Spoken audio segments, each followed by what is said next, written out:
Good evening बच्चों। Class 7 का कल नहीं परसों एग्ज़ाम है ना हिंदी का। तो ये देखो पीरियोडिक टेस्ट सेशन 2024-25 का प्रीवियस ईयर का क्वेश्चन मैं दे रही हूँ। टाइम 1.5 घंटा है, फुल मार्क्स 40 है। अगर आपको कोई आंसर बहुत ज़्यादा आता तो ज़्यादा मत लिखना, कोई नंबर ज़्यादा नहीं मिलेगा। हमेशा आंसर करो क्वेश्चन के नंबर के हिसाब से, मार्क्स के हिसाब से। तो यह निम्नलिखित बहुविकल्पीय प्रश्नों के सर्वाधिक उपयुक्त विकल्प चुनकर लिखिए। 1 into 10 यानी 10 करने हैं। चिड़िया सपने में क्या देख रही है? तरु की फुनगी पर झूलना। नीम के फल को क्या कहते हैं? निबोरी। पंछी के क्या अरमान है? नीले नभ की सीमा पाना। हिमालय के कंधे पर चढ़ कर जब लेखक ने नदियों को देखा तो वह कैसी लगी? दुबली पतली। हिमालय की बेटी या बेटियां समतल मैदानों में उतरते ही कैसा रूप धारण कर लेती है? विशाल। हिमालय की बेटियां पाठ में हिमालय तथा समुद्र का रिश्ता आका गया है क्या? ससुर और दामाद का। टेलीविज़न पर सुनी गई बातें भाषा के कौन से रूप है? मौखिक रूप, मौखिक भाषा। हिंदी भारत की राजभाषा बनी कब? 14 सितंबर 1949 को। 14 सितंबर 1949 को। भारतीय संविधान के अंतर्गत कितनी भाषाओं को मान्यता दी गई है? 22। फारसी लिपि में कौन सी भाषा लिखी जाती है? उर्दू। निम्नलिखित प्रश्नों के उत्तर संक्षेप में लिखे। मैंने प्रश्न पत्र पे ही उत्तर लिखने की कोशिश की है, लेकिन आप थोड़ा विस्तार से लिखना, अच्छा से लिखना। चिड़िया के पंख कैसे टूट जाएंगे? सलाखों से टकराकर। स्वर्ण श्रृंखला के बंधन में पंछी क्या भूल गए हैं? उड़ना। पक्षी कैसा जीवन जीना चाहते हैं? स्वतंत्र।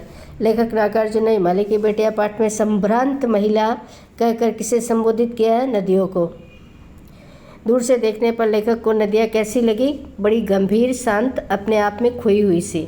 एक दिन जब लेखक नागार्जुन का मन उचट गया था तब तबीयत ढीली थी। तब लेखक ने किस नदी के किनारे जाकर बैठ गए थे? सतलज नदी के किनारे। हिमालय की बेटियां पाठ में सौभाग्यशाली किसे कहा गया है? समुद्र को। समाचार पत्र भाषा के कौन से रूप है? लिखित रूप।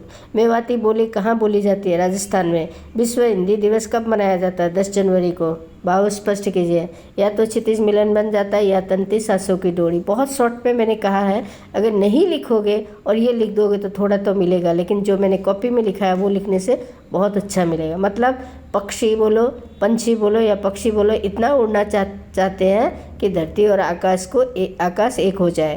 काका कालेलकर ने नदियों को लोकमाता क्यों कहा? कि नदियाँ हमें बच्चों की तरह देखभाल करती है।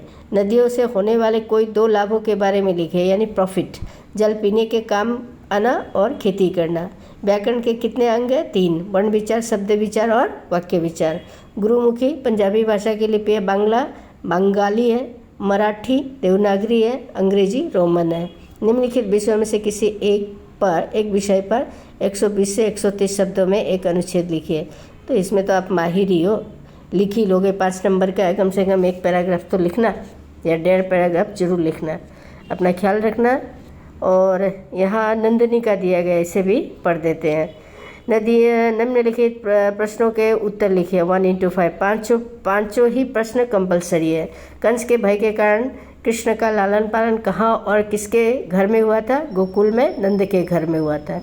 श्री कृष्ण की शिक्षा दीक्षा किस मुनि के गुरुकुल में हुई थी? संदीपन मुनि के गुरुकुल में। कंस को क्या भय था? कहीं कृष्ण उसे मार न डाले।